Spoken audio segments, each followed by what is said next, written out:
कदाचित आज तुम्ही माझ्यावरती अजिबात विश्वास ठेवणार नाही, पण फक्त एकाच मसाल्यामुळे तुम्ही तुमचे केस अतिशय वेगाने नक्कीच वाढवू शकता. मी कोणत्याही महागड्या ट्रीटमेंटबद्दल किंवा मग महागड्या प्रॉडक्टबद्दल अजिबात बोलत नाहीये. मी अशा एका गोष्टीबद्दल सांगत आहे, जी तुमच्या स्वयंपाकघरामध्ये सहजच उपलब्ध असते. पण तिचा जो काही रिझल्ट आहे, तो पाहून तुम्ही देखील नक्कीच आश्चर्यचकित व्हाल. मी स्वतः देखील या रेमेडीचा वापर केलाय आणि माझे केस खूप जास्त लांब, दाट आणि चमकदार झालेत. मी देखील पहिल्यांदा याच अवस्थेत होते, की माझे देखील केस खूप जास्त प्रमाणात गळत होते. मला भीती वाटत होती, की माझं आता टक्कल वगैरे पडतंय की काय? पण तेव्हाच माझ्या आजीने मला ही रेमेडी सांगितली आणि खरंच 2 ते 3 महिन्यांमध्येच माझी केस गळती पूर्णपणे बंद झाली आणि केस वाढण्यासाठी देखील सुरुवात झाली. जर तुम्हाला देखील असाच रिझल्ट हवा असेल, तर मी सांगितलेली रेमेडी तुम्ही देखील नक्कीच ट्राय करून बघा.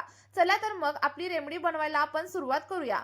बघा, आजची ही पॉवरफुल अशी रेमेडी बनवण्यासाठी सगळ्यात पहिल्यांदा आपल्याला लवंगांचा वापर करायचा आहे आणि ही तीच लवंग आहे जी आपण मसाल्यांमध्ये वापरत असतो. मी फक्त लवंगांचा वापर केसांवरती कशा प्रकारे करायचा हे तुमच्यासोबत शेअर करणार आहे, जेणेकरून तुमच्या केसांच्या सगळ्या काही समस्या हळूहळू कमी होण्यासाठी तुम्हाला मदत होईल. बघा, सगळ्यात पहिल्यांदा आपल्याला काय करायचंय, इथं लवंगांचा वापर करायचा आहे आणि लक्षात ठेवा, तुम्हाला फुलं असलेल्या लवंगांचाच वापर करायचा आहे. कारण फुलं असलेल्या लवंगांमध्ये इजोनल नावाचा कंपाऊंड खूप जास्त असतो आणि यामुळे आपल्या स्कॅल्पमधील म्हणजेच आपल्या टाळूमधील रक्ताभिसरण म्हणजेच ब्लड सर्क्युलेशन सुधारण्यासाठी मदत होते. आणि जेव्हा स्कॅल्पमधील ब्लड सर्क्युलेशन सुधारतं, तेव्हा केसांची मुळं अगदी स्ट्रॉंग होतात आणि आपली केस गळतीची समस्या हळूहळू कमी होण्यासाठी आपल्याला मदत होत असते. त्यामुळे ही रेमेडी तुम्हाला मी सांगितलेल्या पद्धतीने बनवायची आहे आणि केसांवरती अप्लाय देखील करायची आहे. आता बघा, रेमेडी बनवण्यासाठी सगळ्यात पहिल्यांदा तुम्हाला जाड बुडाच्या भांड्याचा वापर करायचा आहे. जर तुमच्याकडे लोखंडाचं भांडं असेल ना, तर अतिशय उत्तम. आणि त्यानंतर साधारणतः अर्धा ग्लास किंवा मग 1 ग्लास एवढं पाणी याच्यामध्ये ॲड करा. जर तुम्हाला एकाच टायमिंगसाठी रेमेडी बनवायची असेल, तर तुम्ही थोड्या पाण्याचा देखील वापर करू शकता. आता आपण ज्या काही लवंगा घेतलेल्या होत्या, त्या साधारणतः 1 चमचा किंवा मग 1.5 चमचा याच्यामध्ये ॲड करा. आता तुम्ही म्हणाल, एवढ्या लवंगा काय करायच्या? तर बघा, रेमेडी बनवल्यानंतर दुसरा एक वापर देखील या लवंगांचा मी तुमच्यासोबत शेअर करणार आहे. त्यामुळे तुमच्या लवंगा वेस्ट वगैरे अजिबात होणार नाहीयेत. बघा, साधारणतः 20 ते 25 एवढ्या लवंगा मी पाण्यामध्ये ॲड केलेल्या आहेत आणि त्यानंतर आता हे सगळं काही पाणी आपल्याला गॅसवरती ठेवून उकळवून घ्यायचं आहे. जोपर्यंत पाणी उकळत आहे, तोपर्यंत आपण इथं आपला दुसरा घटक घेणार आहे आणि ते म्हणजे कोरफड. लक्षात ठेवा, तुम्हाला ताज्या कोरफडीचाच वापर आपल्या या रेमेडीसाठी करायचा आहे. कारण जर तुम्ही कोरफडीचा योग्य पद्धतीने वापर केसांसाठी केला, तर तुमच्या केसांच्या एक नाही तर अनेक समस्या कमी होण्यासाठी मदत होत असते. आणि लक्षात ठेवा, कोरफड कापून घेतल्याच्या नंतर तिला कमीत कमी अर्धा तास पाण्यामध्ये बुडवून तसंच ठेवा. कारण बघा, बऱ्याच वेळा मला कमेंट्स येतात, की कोरफडीचा वापर केल्यानंतर स्किनवरती किंवा मग केसांमध्ये खाज येते. तर असं का होतं? कोरफडीमध्ये एक पिवळ्या कलरचा रस असतो आणि तो जर तुम्ही तुमच्या स्किनवरती किंवा मग केसांवरती अप्लाय केला, तर तुम्हाला इचिंगची समस्या जाणवू शकते. त्यामुळे लक्षात ठेवायचं, कोरफडीचं पान कमीत कमी अर्ध्या तासासाठी आपल्याला पाण्यामध्ये ठेवायचं आहे. स्वच्छ धुवून घ्यायचं आणि त्यानंतरच आपल्या रेमेडीसाठी वापरायचं आहे. आता बघा, कोरफडीमध्ये व्हिटॅमिन ए, व्हिटॅमिन बी आणि व्हिटॅमिन बी12 भरपूर प्रमाणात असतं आणि हे सगळे घटक आपल्या केसांना मुळांपासून मजबूत करतात. जर तुमचे केस कोरडे असतील, ड्राय असतील आणि फ्रिझी असतील ना, तर त्या केसांना अगदी सिल्की आणि स्मूथ बनवण्यासाठी कोरफड आपल्याला मदत करत असते. पण एक गोष्ट लक्षात ठेवा, तुम्हाला इथं नॅचरल अशा कोरफडीचाच वापर करायचा आहे. कारण जेव्हा आपण नॅचरल कोरफडीचा वापर केसांवरती करत असतो, तेव्हा केसांवरती कोणतेही साईड इफेक्ट वगैरे अजिबात होत नाहीत. आणि जर एखाद्या टायमिंगला तुमच्याकडे ताजी अशी कोरफड नसेल, तर तुम्ही त्या टायमिंगला मार्केटमधील ॲलोवेरा जेलचा वापर नक्कीच करू शकता. आता बघा, साधारणतः एक कोरफडीचं पाणी इथं मी घेतलेलं आहे आणि त्याच्या साईडचे पार्ट काढून टाकलेत आणि त्यानंतर कोरफडीला छोट्या छोट्या पीसेसमध्ये कट करून घेतले. आता दुसऱ्या साईडला तुम्ही इथं बघू शकता, आपलं जे काही पाणी होतं ते देखील व्यवस्थित असं बॉईल व्हायला सुरुवात झाली आहे. आणि जसं जसं पाणी बॉईल व्हायला सुरुवात होईल, तेव्हा त्याचा कलर हळूहळू चेंज होण्यासाठी सुरुवात होते. म्हणजेच काय, तर लवंगांमधील जी काही पोषक घटक आहेत ती आपल्या पाण्यामध्ये उतरायला सुरुवात झाली आहे. तर साधारणतः 2 मिनिटं हे पाणी तुम्हाला व्यवस्थित असं बॉईल करून घ्यायचंय. आणि लक्षात ठेवा, पाणी बॉईल करत असताना गॅसची फ्लेम हाय वगैरे अजिबात करू नका. तुम्ही गॅसची फ्लेम मीडियम ठेवू शकता किंवा मग एकदम लो गॅसवरती जरी तुम्ही हे सिरम रेडी केलं, तरी देखील तुम्हाला खूप छान असे रिझल्ट तुमच्या केसांवरती मिळणार आहेत. आता बघा, साधारणतः 2 मिनिटं झालेली आहेत आणि त्यानंतर जी काही कोरफड आपण कट करून घेतलेली होती, ती देखील आपल्याला या पाण्यामध्ये ॲड करायची आहे. जर तुम्हाला कोरफड कट करून ऍड करायची नसेल तर तुम्ही काय करू शकता, कोरफडीला मिक्सरच्या भांड्यामध्ये बारीक करा आणि त्यानंतर तयार झालेलं ॲलोवेरा जेल तुम्ही या रेमेडीमध्ये नक्कीच वापरू शकता. आता बघा, कोरफड ऍड केल्याच्या नंतर आणखी एकदा साधारणतः 2 मिनिटांसाठी तुम्हाला सगळं काही पाणी व्यवस्थित बॉईल करून घ्यायचंय आणि त्यानंतर तिसरा आणि महत्त्वाचा असा घटक देखील आपण याच्यामध्ये ऍड करणार आहे. पण त्या अगोदर एक छोटीशी विनंती आहे, जर चॅनलवरती नवीन असाल तर लगेच चॅनलला सबस्क्राईब करा आणि सोबतच व्हिडिओ आवडला असेल तर व्हिडिओला एक लाईक केल्याशिवाय अजिबात जाऊ नका.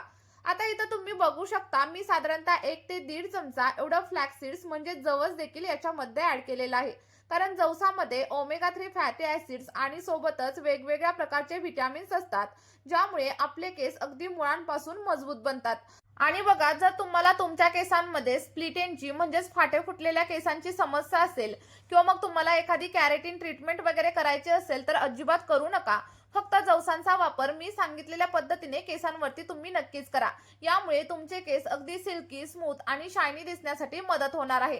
बघा, साधारणतः 2 चमचे एवढ्या अळशीच्या बिया म्हणजे जवसाच्या बिया मी याच्यामध्ये ऍड केलेल्या आहेत आणि हे सिरम वापरल्याच्या नंतर तुम्हाला मार्केटमधील महागडं असं सिरम देखील वापरण्याची अजिबात गरज लागणार नाही. कारण तुमचे केस एवढ्या जास्त प्रमाणावरती सिल्की आणि सॉफ्ट होणार आहेत. बघा, जवस ऍड केल्याच्या नंतर साधारणतः 2 मिनिटं आणखी एकदा पाणी आपल्याला व्यवस्थित असं बॉईल करून घ्यायचंय आणि त्यासोबतच तुम्ही आपला हा व्हिडिओ नक्की कोणत्या गावामधून किंवा कोणत्या शहरामधून पाहताय कमेंटमध्ये सांगायला अजिबात विसरू नका. आता बघा, सगळ्यात शेवटी आपल्याला साधारणतः 1 चमचा एवढा मेथीदाणा देखील याच्यामध्ये ऍड करायचा आहे. कारण मेथीदाणा आपल्या केसांसाठी अमृतासारखा मानला जातो. यामध्ये प्रोटीन, फॅटी ऍसिड्स आणि सोबतच लिसेथिन नावाचे घटक असतात, ज्यामुळे आपले केस अगदी जाड होण्यासाठी, मजबूत होण्यासाठी आणि त्यासोबतच निरोगी बनण्यासाठी मदत होत असते. जर तुम्हाला कोंड्याची वगैरे समस्या असेल ना तर तुम्ही मेथीदाण्यांचा वापर केसांसाठी नक्की करा. कारण यामुळे कोंड्याची समस्या देखील हळूहळू कमी होण्यासाठी मदत होत असते. आता बघा, सगळ्या गोष्टी ऍड केल्याच्या नंतर सगळं काही मिश्रण आपल्याला अगदी मंद गॅसवरती साधारणतः 7 ते 8 मिनिटांसाठी व्यवस्थित असं शिजवून घ्यायचं आहे, जेणेकरून आपल्या सगळ्या घटकांमधील जी काही नैसर्गिक पोषक तत्व आहेत ती आपल्या पाण्यामध्ये ऍड होतील. आणि तुम्ही इथं बघू शकता, साधारणतः 10 ते 12 मिनिटं झालेली आहेत आणि आपलं सगळं काही सिरम इथं रेडी झाले. आता गॅसची फ्लेम बंद करा आणि आता तुम्हाला हे सिरम थंड वगैरे अजिबात करायचं नाहीये, कारण आपण याच्यामध्ये जवसाचा वापर केलाय. त्यामुळे गरम असतानाच सगळं काही सिरम तुम्हाला गाळून घ्यायचंय आणि गाळून घेतल्यानंतर तुम्ही याला थंड करण्यासाठी ठेवून देऊ शकता. कारण बघा, गरम गोष्टींचा वापर आपण कधीच केसांवरती करत नाही. कारण जर तुम्ही गरम गोष्टी केसांवरती अप्लाय केल्या तर तुम्हाला स्प्लिट एंडची समस्या जाणवू शकते किंवा मग केसांना रफनेस येऊ शकतो, केस ड्राय होऊ शकतात. त्यामुळे लक्षात ठेवायची, कोणतीही गोष्ट केसांवरती अप्लाय करताना पहिल्यांदा पूर्णपणे थंड करायची आणि त्यानंतरच केसांवरती अप्लाय करायची. आता बघा, आपलं सिरम इथं रेडी झालंय आणि हे सिरम तुम्ही डायरेक्टली तुमच्या स्कॅल्पवरती आणि सोबतच केसांच्या लेंथवरती नक्कीच अप्लाय करू शकता. फक्त एकच गोष्ट लक्षात ठेवायची, गरम असताना अजिबात अप्लाय करायचं नाही. आता बघा, अप्लाय करण्यासाठी तुम्हाला स्प्रे बॉटलचा वगैरे वापर अजिबात करायचा नाहीये. कारण बघा, आपण याच्यामध्ये जवस वापरले आणि जवसामुळे आपलं सिरम थोडंसं चिकट होतं. त्यामुळे हे सिरम तुम्हाला तुमच्या हाताच्या साहाय्याने तुमच्या स्कॅल्पवरती आणि सोबतच केसांच्या लेंथवरती अप्लाय करायचंय. आता अप्लाय केल्याच्या नंतर अगदी हलक्या हाताने तुम्हाला केसांवरती मसाज करायचा आहे, जेणेकरून सगळं काही सिरम तुमच्या केसांमध्ये शोषलं जाईल. आणि त्यानंतर कमीत कमी 2 तास हे सिरम तुम्हाला केसांवरती तसंच ठेवायचंय आणि 2 तासानंतर तुम्ही एखाद्या माइल्ड शॅम्पूने म्हणजेच केमिकल फ्री शॅम्पूने हेअर वॉश नक्कीच करू शकता. आता बघा, हेअर वॉश करण्याची परफेक्ट पद्धत देखील मी तुमच्यासोबत शेअर करणार आहे आणि त्यामुळे व्हिडिओ स्किप वगैरे अजिबात करू नका, तर शेवटपर्यंत नक्की बघा. कारण जर तुम्ही व्हिडिओ शेवटपर्यंत पाहिला तर तुमच्या केसांवरती अगदी 2 महिन्यांमध्येच तुम्हाला अप्रतिम असे बदल जाणवणार आहेत.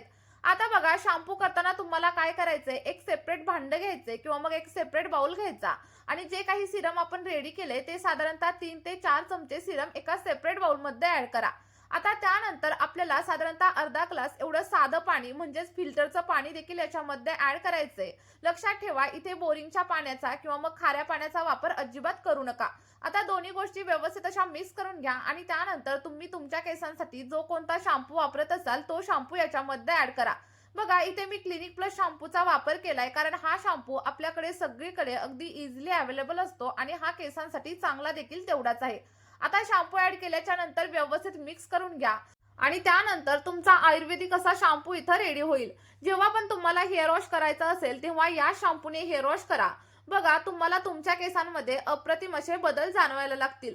जर तुमचे केस ड्राय असतील, रफ असतील, तुम्हाला स्प्लिटेनची वगैरे समस्या असेल, तर सगळ्या काही समस्या अगदी 2 ते 3 वापरांमध्येच हळू-हळू कमी झालेल्या तुम्हाला पाहायला मिळेल.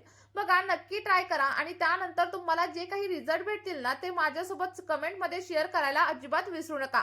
आणि बाय चान्स जर तुम्हाला यामधील कोणत्याही घटकाची ॲलर्जी वगैरे असेल ना, तर पहिल्यांदा पॅच टेस्ट नक्की करा आणि त्यानंतरच ही रेमेडी तुमच्या केसांवरती अप्लाय करायला सुरुवात करा. आणि जर तुम्हाला याची ॲलर्जी वगैरे असेल ना, तर तुम्ही आपल्या चॅनलवरील दुसऱ्या एखाद्या रेमेडीचा नक्की वापर करू शकता. त्याचे देखील अप्रतिम असे रिझल्ट तुम्हाला भेटणार आहेत. चला तर मग या व्हिडिओमध्ये आपण इथेच थांबूया. भेटूया अशाच एका नवीन व्हिडिओमध्ये आणि एका नवीन अशा नैसर्गिक रेमेडीसोबत. बाय.